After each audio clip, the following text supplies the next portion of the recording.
Welcome to ET Math Academy.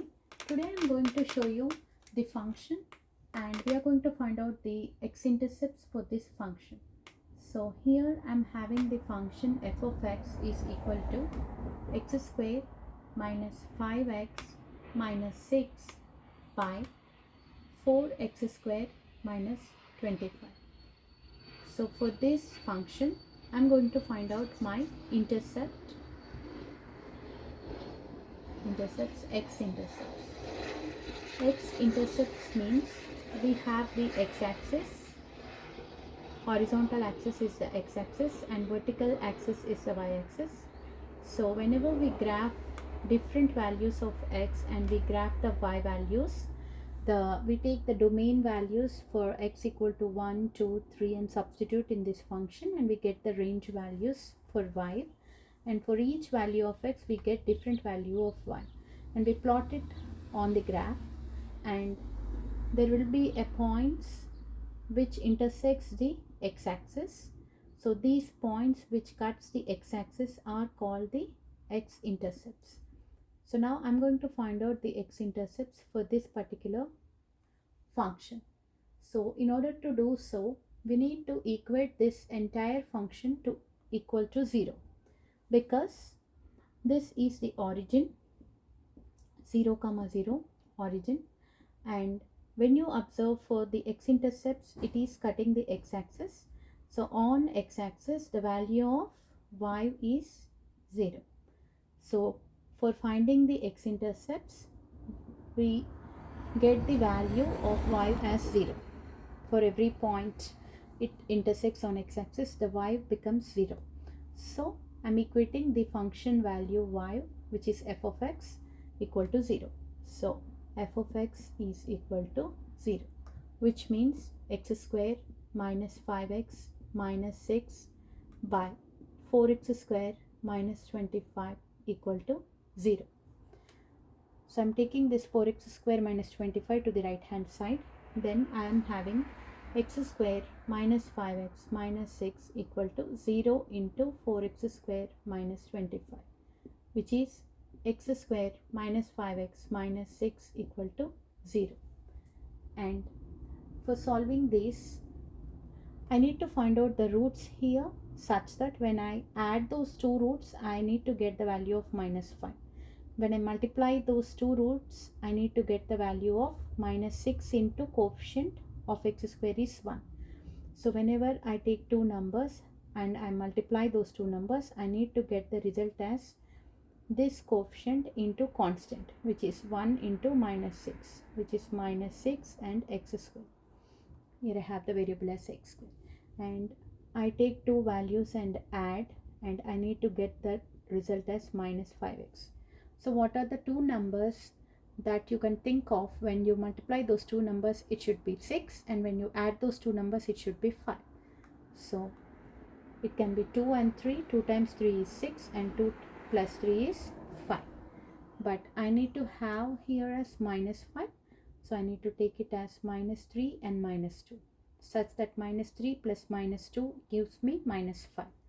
And you can try multiplying it and see. 6 minus 2 and minus 3. When they are multiplied, I am getting the result as positive 6. But here I need it as minus 6. So it is not matching. So my values cannot be minus 2 and minus 3. So let me think of other two values, which are 1 and 6. When 1 and 6 are multiplied, I am getting 6. And 1 and 6, when you can add those two and get 7, or you can subtract those two and get minus 5. You can either perform addition or subtraction operation. So when I take 1 minus 6, I am getting it as minus 5. So my two numbers can be 1x and minus 6x. So when I add it, I'll be getting it as minus 5x. And I can take 1x and 6x and minus 6x for 6, and I can multiply. Then I am going to get it as minus 6x squared. So it is meeting my requirement over here. So let me write the quadratic expression here. So this is my expression, x square minus 5x minus 6 equal to 0, and my roots are 1x and minus 6x. So x square plus x and minus 6x minus 6 equal to 0. I can write it like this. X minus 6x is minus 5x, and x into minus 6x is minus 6x square, which is product of these two. So it is matching. And from here, for the first two terms, I can take my x as common because it has x square has x in it and x also has x in it. So I'm taking x as common. And in the first term, I'll be left over with x because it's x square. So x needs to be multiplied with x so that I get it as x square, and I have it as positive here. And here I only have it as x. Since I have already here x, so I can take it as minus and only plus 1. So x times x is x square and x times 1 is x. And from these two things, minus 6x and minus 6, I can take minus 6 as common because this expression has minus 6 in it and this constant has minus 6 in it. So minus 6 is common, and for getting minus 6x, I need to multiply it with x. So minus 6 when multiplied with x gives me minus 6x, and I need to get minus 6 here. So I already have minus 6, so it need to be multiplied with plus 1. So minus 6 times x is minus 6x, minus 6 times 1 is minus 6. So I can rewrite this expression like this. And when you observe here, I get x plus 1 in both of these terms, so I can take it as common, and I will be left over with x in my first term, and I have here as minus and 6 in the second term. So this can be written as like this, x plus 1 into x minus 6, because I have x plus 1 in both of these terms and x is remaining. When I take my x plus 1, the remaining value x I have written here, and I have minus, and I already took x plus 1 outside the bracket, so I'll be left over with minus 6, which is equal to 0. So for finding the roots, I'm equating each expression equal to 0, x plus 1 equal to 0, which is x equal to, when plus 1 goes to the another side, I get it as minus 1. So x equal to minus 1 is one of the root, and I take my another expression x minus 6 equal to 0, for which I am getting x equal to 6. So x equal to minus 1 and x equal to 6 are two roots of this expression. So the x-intercept values are x equal to minus 1 and x equal to 6. This is how you find out the x-intercepts. Let me explain it again. F of x equal to x square minus 5x minus 6 over 4x square minus 25. X-intercepts means the values of the x for which it is intersecting the x-axis. So on x-axis, y is becoming 0 when it crosses the x-axis. So for doing that, I'm equating my function value y equal to 0, which is f of x equal to 0. So this whole expression becomes equal to 0. When the denominator goes to the opposite side, 0 multiplied with the denominator becomes 0. So I am now left over with x square minus 5x minus 6 equal to 0.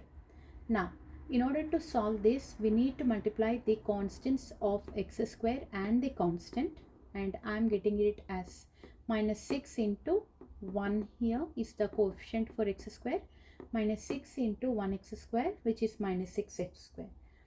And here when I add the two roots, I need to get the minus 5x. So I need to think of two numbers such that when you multiply those two numbers, you need to get minus 6x square, and when you add those two numbers, you need to get minus 5x.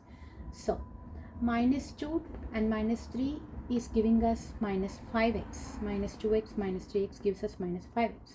So minus 2x into minus 3x gives us plus 6x square, which is not equal to minus 6x square. So I cannot take those values. So let me think of another values which are 1 and minus 6. So when I am multiplying those two values, 1x into minus 6x, I am getting it as minus 6x square. 1x plus minus 6 gives us minus 5x. So this is satisfying two of these conditions. So x square minus 5x minus 6 can be written as x square plus x minus 6x minus 6. And from this first expression, first part of the expression, I'm taking x as common, and x is left over here and plus 1 is left over here. From the second part of the equation, I'm taking minus 6 as common, so I'll be left over with x, and since I need to get minus over here, minus 6, so I already have minus here, minus multiplied with plus gives us minus, so I'm taking it as plus 1 over here. So from these two terms, I again take x plus 1 as common, and from here I take x and minus and 6. So this expression can be written as x plus 1 times x minus 6 equal to 0. So each of this expression, x plus 1 equal to 0, gives us x equal to minus 1, and x minus 6 equal to 0 gives us x equal to 6. So x equal to minus 1 and x equal to 6 are the x-intercepts for this particular function. So this is how you solve the x-intercepts for the given function. Hope you all like my video, and please subscribe to AT Math Academy and enjoy doing math at AT. Thank you all.